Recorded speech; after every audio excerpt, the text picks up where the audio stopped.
Assalamualaikum warahmatullahi wabarakatuh. Bismillahirrahmanirrahim. Anak-anakku sekalian, mengingat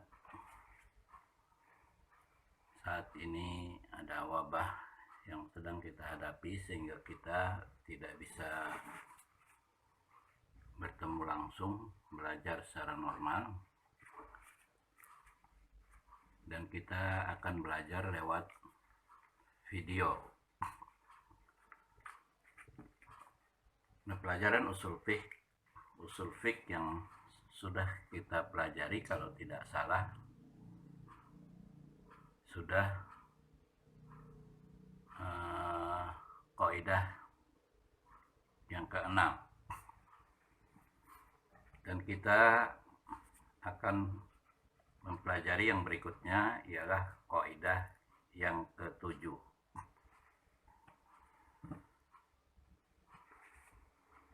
Al-Qaidatus Sabi'ah, kaidah yang ke-7 dari kaidah-kaidah fikih. Bunyi kaidahnya ialah al-aslu baqa'u ma kana ala ma kana. Mari kita ucapkan beberapa kali kaidah ini sehingga kita bisa mengucapkannya dengan benar. Al-aslu baqa'u ma kana ala ma kana. Al-aslu baqa'u ma kana ala ma kana. Al-aslu baqa'u ma kana ala ma kana. Al-aslu artinya dasar. Baqa artinya tetap. Makana ala makana artinya yang telah lalu sebagaimana keadaannya yang lalu. Sehingga maksud dari kaidah ini ialah bahwa yang menjadi dasar ialah tetapnya apa yang sudah lalu sesuai dengan keadaannya yang lalu. Atau dengan kata lain, hukum yang mengiringinya ialah hukum yang lalu sesuai dengan keadaannya yang semula atau yang lalu. Al-amsilah, contoh-contohnya. Barangkali masih ada yang belum melihat kitabnya, silahkan dibuka halaman 25 kemudian 26. Jadi kaidahnya ada di halaman 25, kemudian al-amsilah, contoh-contohnya ada di halaman 26. Minha diantaranya, man akala akhiral laili wa syakka fi tulu'il fajri sahha saumuhu li'annal asla baqa'ul lail. Man akala akhiral lail, barang siapa yang makan di akhir suatu malam.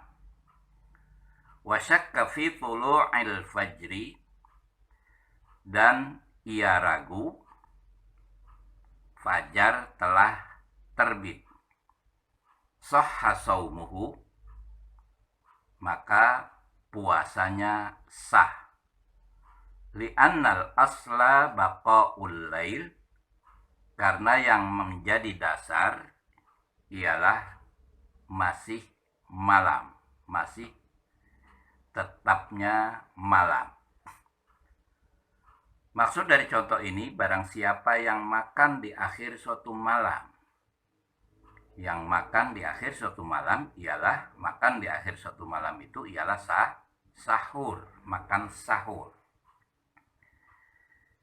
Dan ketika ia makan sahur itu ia ragu kalau fajar sudah terbit, maka bagaimana hukum puasanya, sah atau tidak? Sesuai dengan kaidah ini maka hukum puasanya sah. Karena hukum yang mengiringinya, hukum yang menyertainya ialah masih malam. Jadi selama terbitnya fajar itu hanya merupakan keraguan-raguan, tetapi tidak ada suatu petunjuk apapun yang menunjukkan bahwa fajar sudah terbit, maka hukum puasanya sah. Contoh yang berikutnya, minha diantaranya, man akala akhiron nahari bila ijtihadin. Barang siapa yang makan di penghujung suatu siang tanpa ijtihad. Wa syakka fil ghurubi, dan ia ragu matahari telah terbenam. Batala saumuhu, maka batal puasanya.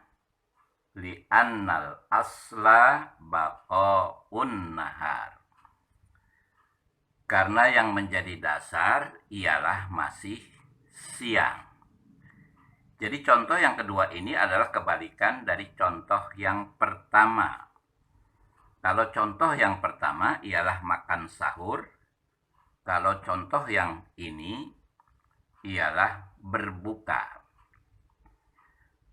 Jadi barang siapa yang berbuka di akhir suatu siang tanpa ijtihad, tanpa ada usaha untuk mengetahui apakah matahari itu benar-benar sudah terbenam atau belum. Wasyakka fil ghurub, dan ia ragu matahari telah terbenam. Itu artinya bahwasanya berbukanya hanya didasarkan keraguan-raguan kalau matahari sudah terbenam. Tetapi tidak ada suatu petunjuk pun yang menunjukkan bahwa matahari benar-benar sudah terbenam. Ia hanya ragu kalau matahari sudah terbenam. Bisa saja keraguan-raguan itu didasarkan karena keadaan saat itu, misalnya mendung, gelap. Maka bagaimana hukum puasanya? Hukum puasanya batal, tidak sah. Karena hukum yang mengiringinya ialah masih siang. Baik, kita lanjutkan ke contoh yang berikutnya. Minha diantaranya ta'asaroz zaujani.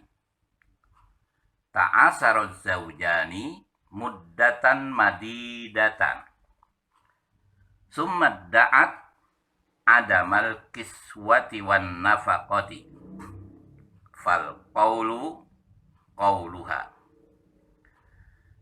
Kemudian selanjutnya barangkali ini ada salah cetak. Jadi yang betul ialah li'annal asla baqa'uhuma fi zimmatihi wa adamu adaihima. Ta'asaruz zaujan.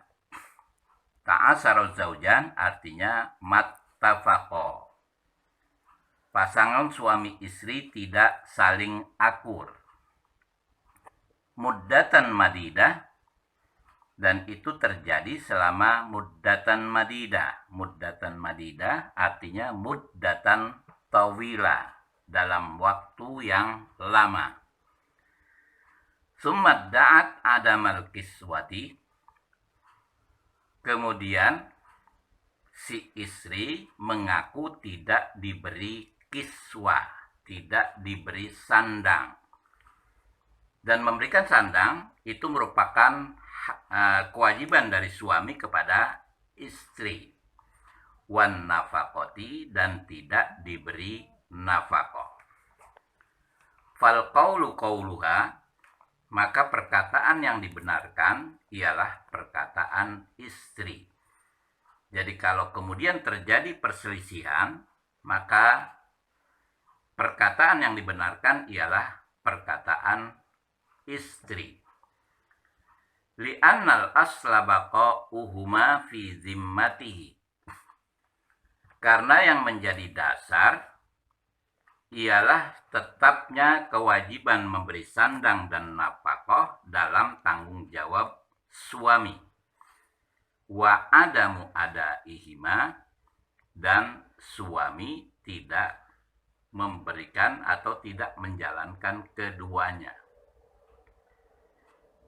Jadi kalau terjadi, sekali lagi,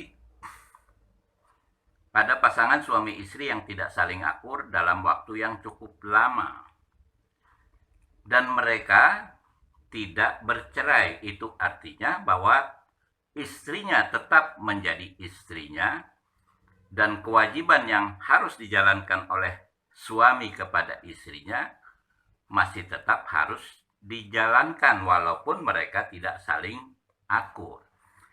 Sehingga kalau kemudian si istri mengaku bahwa selama ini ia tidak diberi sandang dan nafkah,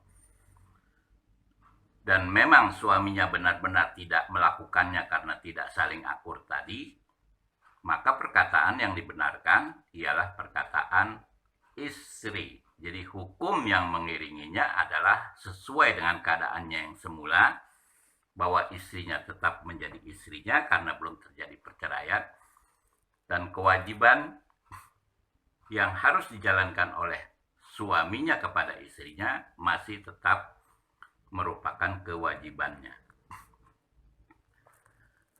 Baik, kita lanjutkan ke contoh yang berikutnya. Minha, diantaranya atau diantara contoh-contoh dari kaidah ini juga, ikhtalafaz zaujani fit tamkin. Fal qawlu qawluhu li'annal asla adamut tamkin. Fala yajibu alaihin nafaqatu li'annan nafaqata tajibu bitamkin. Suami istri berselisih tentang tamkin, tentang kesanggupan memberikan nafkah.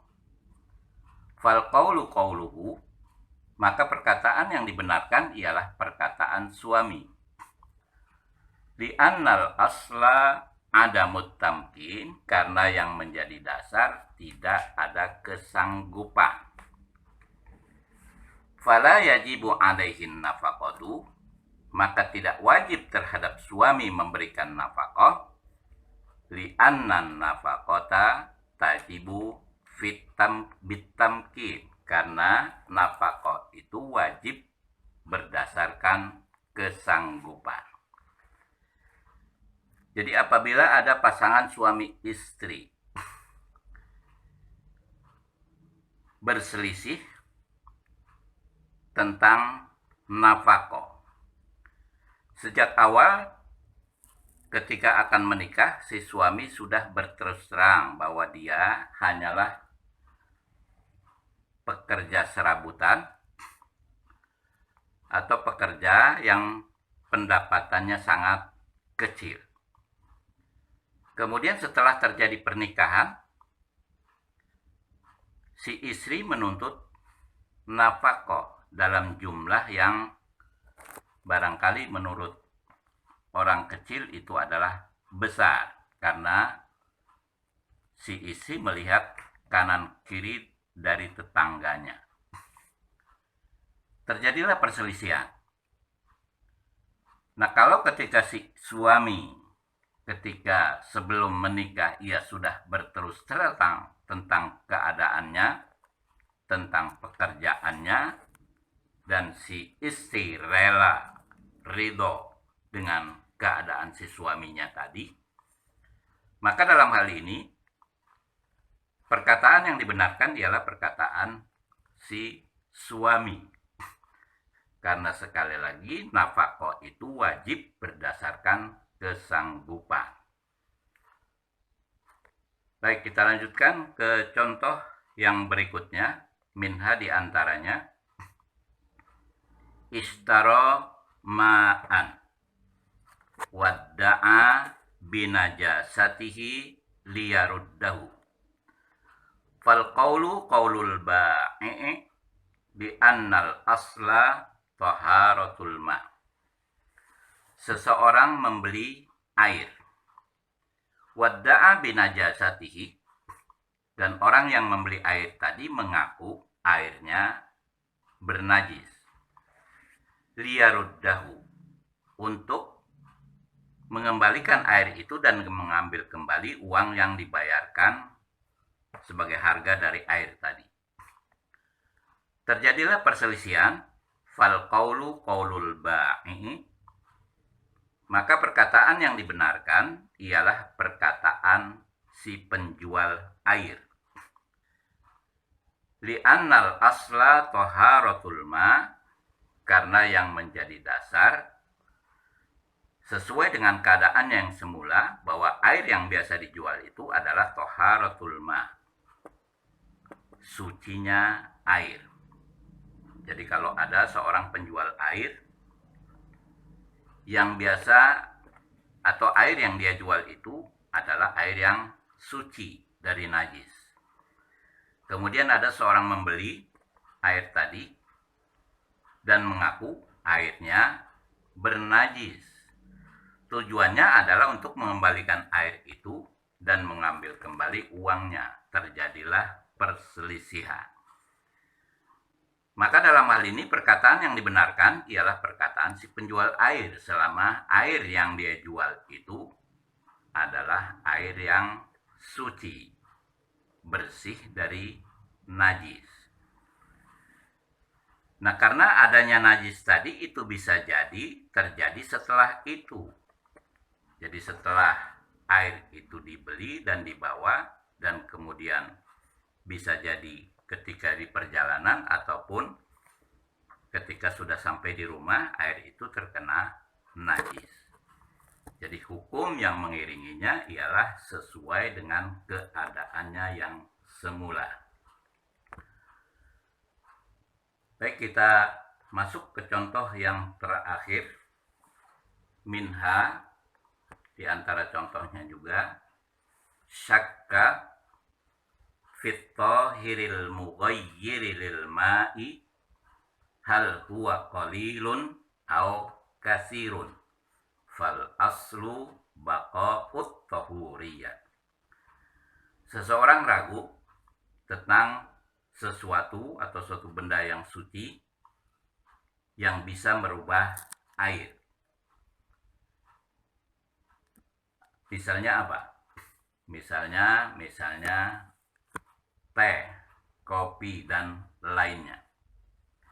Hal huwa qalilun au kasirun. Kemudian ia ragu apakah yang masuk ke dalam air itu sedikit ataupun banyak. Yang membuat orang itu ragu ialah karena warna, bau, dan rasanya tidak berubah.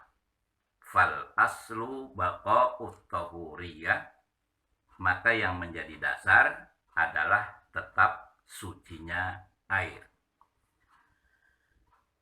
Nah, itulah kaidah yang ketujuh dari kaidah fikih. Kemudian juga contoh-contohnya. Mudah-mudahan apa yang sudah kita sampaikan dan kita jelaskan ini bisa dipahami. Kemudian tugas kalian ialah menghafal kaidah itu, menghafal kaidah yang ketujuh ini. Kemudian juga contoh-contohnya. Contoh-contohnya tidak semuanya harus dihafalkan. Cukup salah satu saja contoh dari kaidah ini yang kalian hafalkan. Jadi contoh-contoh yang lain itu cukup kalian pahami. Nah, mudah-mudahan apa yang sudah saya sampaikan ini bisa dipahami Dan sekali lagi jangan lupa untuk menghafalkan kaidah dan salah satu contohnya. Baik, sampai di sini dulu. Kita akan bertemu lagi nanti pada pelajaran usul fiqh yang berikutnya, dan kita akan bahas kaidah yang berikutnya, yaitu al-qaidatus tsaminah. Ketika kita akan bahas kaidah yang ke-8, al-qaidatus tsaminah, saya berharap bahwa kaidah yang ke-7 ini sudah kalian hafalkan. Baik, ilal liqa. Assalamualaikum warahmatullahi wabarakatuh.